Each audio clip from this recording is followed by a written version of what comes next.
Where's another place that they usually post these? Generally, sub-courthouse. Do you know one of those old notices that require 3 postings? Yeah. Okay. Jerry Caldwell makes his living buying property that has been posted for foreclosure. On posting day, or in the few days prior to the actual deadline for posting, and they post notices of trustee sale, which is the notice, the public notice, that a property is delinquent and that the mortgage holder on the property plans to foreclose the property on the first Tuesday of April. What's the zip? They're both, no, they'd be 2 different For zips. 24 years, Ginger Canfield has operated a foreclosure listing service, and her business has grown so much lately that she has turned her home's game room into an office. So we go down to the courthouse, take a copy such as this, and then do the research on that information, compile it, and put it into our little booklet list type thing that we sell to our subscribers. And that's for individuals that are investors that are looking to buy properties to fix up, resell, make a profit on, or to rent them. Many people buy them as rentals, or a lot of people buy the list to buy a better home for themselves. So are you finding property? Yeah, I have. I've got about 5 or 6 picked out here.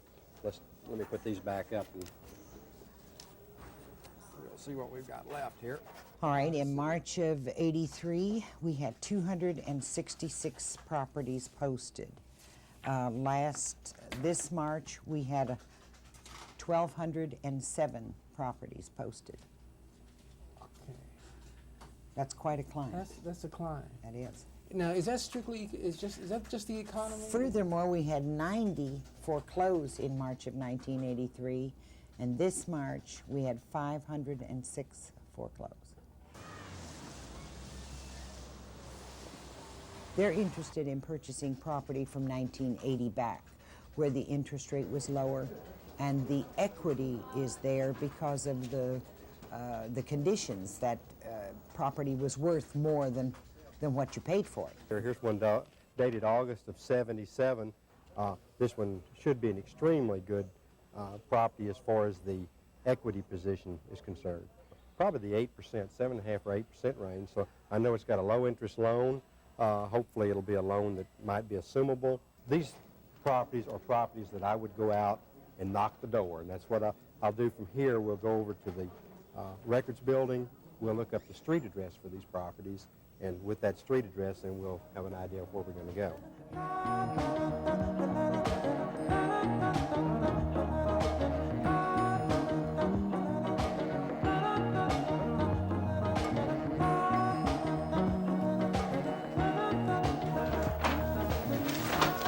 Well, what's the main reason for the street address? Well, so we'll know where to go.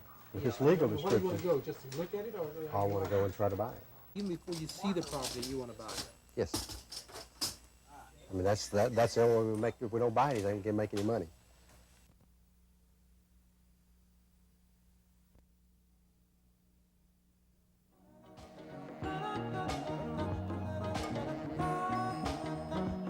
It's rare for a buyer to secure the first house he sees, but Caldwell was lucky this day.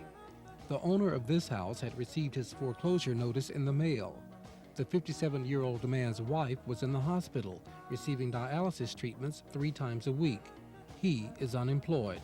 Hang-ups, letdowns, bad breaks, setbacks, natural. Fact is, honey, that I can't pay my taxes.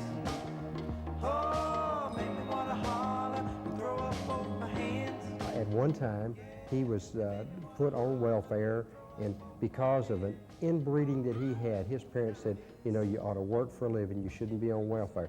He sent a welfare check back and never got on welfare.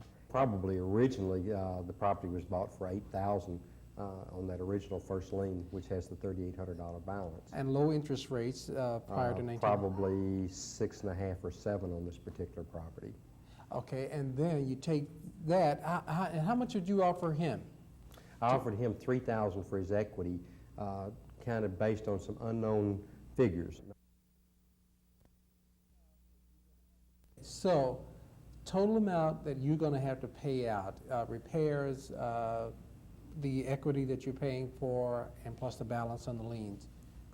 Is going to be about $13,000 in cash. Okay, And I'll owe $3,800 on the first lien at that point. okay. So total of 16,000 Uh-huh. or so dollars. How much can you sell that property for? You must have figured that out. Probably in current market, that property would bring around $35,000 on a new FHA financing. Okay, so you will make on that property, how much? $7,000, maybe $8,000 if I'm lucky. When it's hard economic times for the homeowner, it's good economic times for you. Is that a fair assessment? Good to buy, poor to sell. So I can accumulate one property or two properties or 10 properties, but if I don't have a ready market for those properties, very rapidly I tie up my entire bank line and then I can't buy anymore. I think for the guy standing on the outside looking in, not the guy losing his home, but just the average Joe Blow on the street, he says, there's the guy with the trench coat and his hat pulled down over his head. There's the guy that is trying to steal somebody's equity. Generally, most of the transactions I've made, I've tried to be fair with the homeowner, try to make me a fairly reasonable profit. Caldwell sees himself as the man saving the day for a down-and-out homeowner. After all, if the property goes up for public sale, the homeowner doesn't get a penny, and a foreclosure goes against his credit. The economy comes and the economy goes. We have to learn to live with today.